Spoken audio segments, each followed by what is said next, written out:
నంది శివుడికి వాహనం ఎలా అయిందో తెలుసా? శిలాదిత్యుడు అని ముని పిల్లలు లేకపోవడం వల్ల శివుడికి కఠోర తపస్సు చేస్తాడు.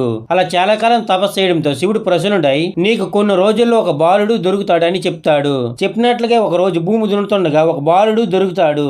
దాంతో ఆ బాలుడికి నంది అని నామకరణం చేసి ఎంతో శ్రద్ధగా పెంచుతాడు.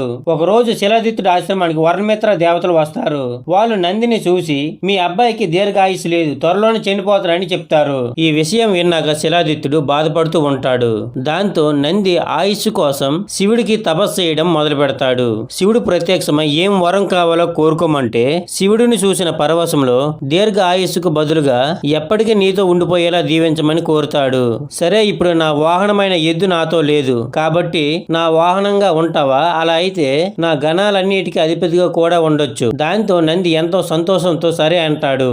దాంతో శివుడు నందిని ఒక ఎద్దు రూపంలోకి మార్చి కైలాసానికి తీసుకుపోతాడు.